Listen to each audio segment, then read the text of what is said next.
當了20年的 BMW 車主啊，20年來啊，我開的2台車都是 BMW。今年我要換電動車，第一個想到的還是回原廠來看一下。我講這個啊，是要你知道，我不是來潑髒水的，我是真的喜歡這個品牌，喜歡到用20年，用2台車來證明。但是今年呢，這個我愛了20年的品牌啊，讓我失望了。在這一次買車的過程裡面，他們把我的身份證搞丟了，而且不是搞丟了第一時間告訴我，是我自己回家發現的。然後我從星期一追問到星期四，追問了4天，他們才回復，他們才道歉。但是呢，我今天錄這支片子呢，並不是要 BMW 車廠來賠我什麼，也不是要去罵那個第一線的業務啊，因為這件事情讓我意外的學會了一件比這台車更有用的事情啊。怎麼從一次消費看穿一家公司的內部啊？這支片子我要把這個方法分享給你。先講清楚啊，免得大家誤會啊。我做了20年的 HR， 這支片子的角度啊，並不是從一個生氣的客戶，而是一個看過很多公司裡面長什麼樣子的人出發啊。這裡也要先替 BMW 講句公道話，因為這一句公道話，等一下會讓整件事情更值得你來想一下啊。BMW 德國原廠的標準有多高呢？高到啊，光是蓋一間展示中心啊，用什麼建材，原廠都要管。它有一套叫做 5S 的全球標準，裡面連永續環保都列進去啊，要求你用對土地友善的材料來蓋房子啊。這一棟房子的建材啊，原廠都要管到這個程度哦。你要記住這個畫面。因為等一下我要講的是一個連展示中心用什麼建材都要管到永續標準的品牌，為什麼在出事第一時間接不住客戶呢？這件事情上第一線是空的哦。這支片子我要拆給你看3件事情。第一，我花300萬買的到底是什麼？大多數人包括很多老闆其實都搞錯了。第二，一個世界級的品牌為什麼會上面金光閃閃，下面卻接不住客戶呢？這跟它的經銷結構有關，我用 HR 的角度拆給你聽。第三，這是最有用的，怎麼從一次消費看穿公司的內部啊？我會給你3個信號啊，你下次買任何大品牌，甚至面試前，或是在考慮要不要進一家公司的時候，其實都用得上。到底這個品牌有沒有它的價值？我先問你一個問題啊，當你花300萬買一台 BMW 的時候，你買的是什麼？一台車？引擎、底盤還是那個藍白圓標，都不是。那些東西幾十萬的車子也有，你多付的那200多萬買的是一個承諾，萬一出事有人接得住我。豪華品牌的溢價本質上就是這個承諾，它賣的不是交通工具，是一種安心，是一種信任。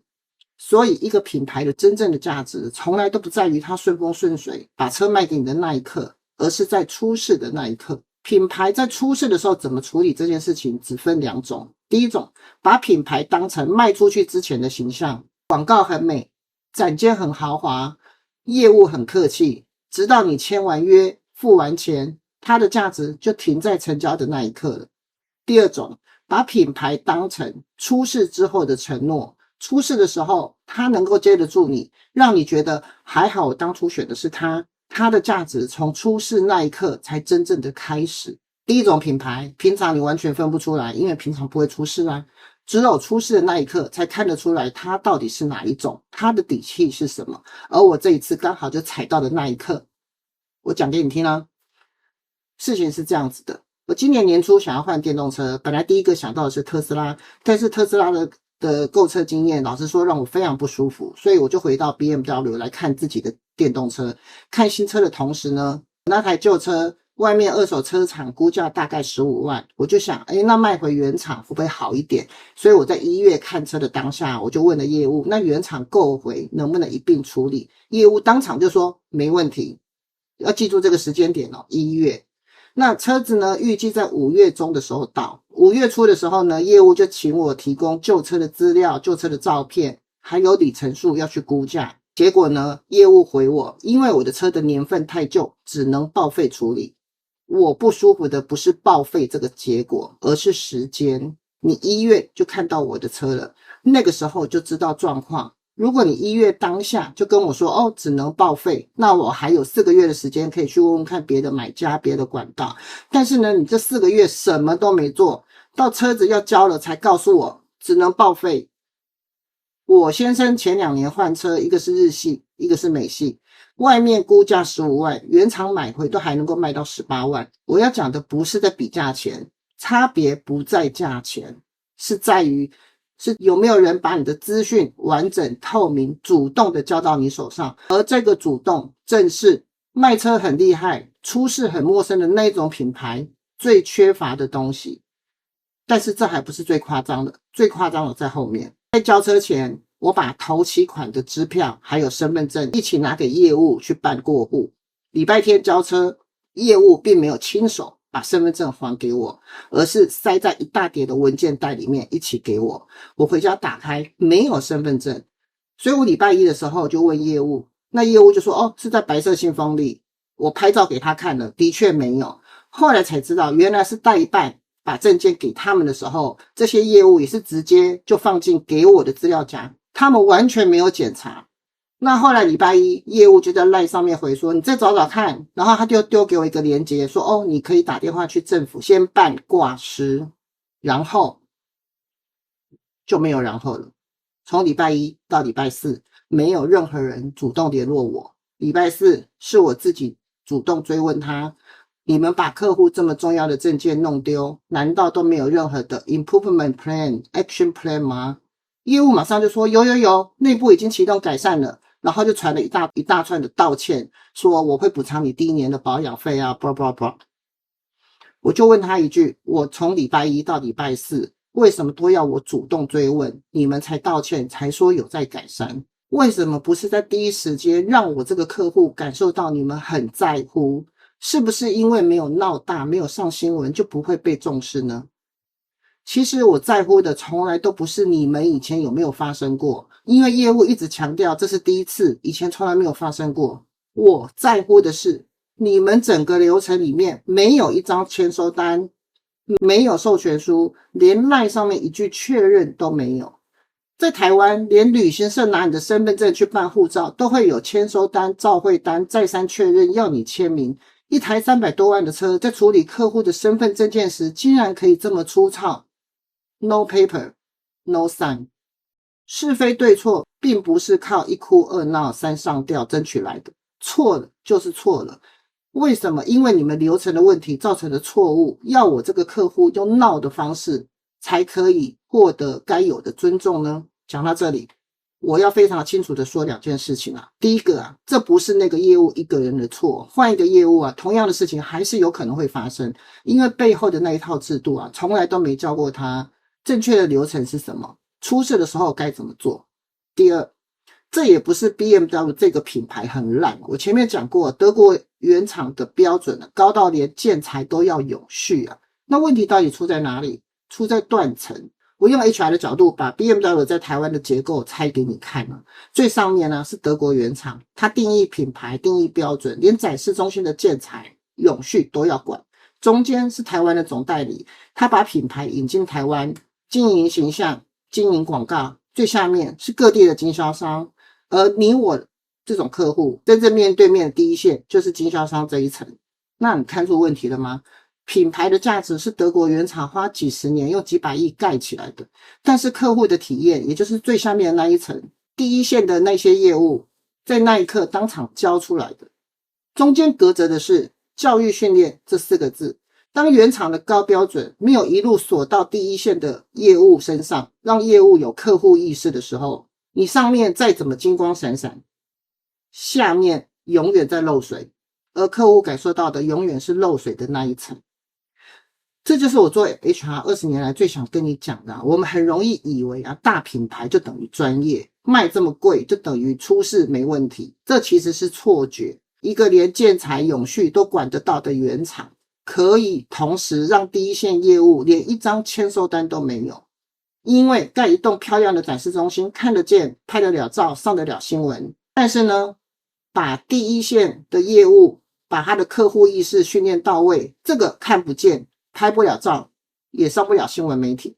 於是呢，品牌花大錢去蓋看得見的，而省小錢去省掉看不見的，直到出事的那一天，而出事的那一天崩掉的就是看不見的那一層。好，我給你一個可以馬上帶走的東西啊，這就是我說的怎麼從一次消費看穿一家公司的內部啊。不管你下次要買車買房買任何大品牌，甚至面試前要看一家公司，出事前的那一刻其實有3個訊號可以看出一家公司內部的真相啊。信號一啊，平常看不見的流程裡面有沒有雙向確認的痕跡，簽收單確認訊息白紙黑字沒有，代表這套流程是為了公司不出事而設計的，並不是為了保護你。信號2，出事的第一時間先到位的是道歉，是 action plan， 還是2個都要你追問才有？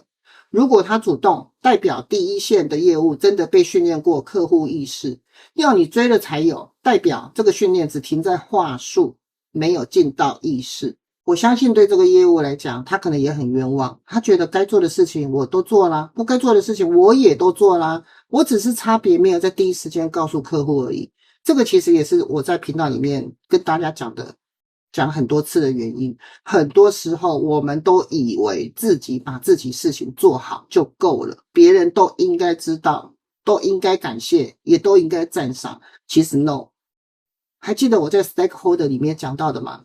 如果你做的事情不能讓別人在第一時間就知道，你不能去贏得他們的信任，不能夠去解決他們的問題，那你所有做的事情其實都是白費啊，都只是讓自己安心而已啊。如果你做的所有事情都只是為了讓自己安心，你根本就不在乎這個客戶他的第一時間的感受，那你怎麼能夠怪他覺得你不尊重他呢？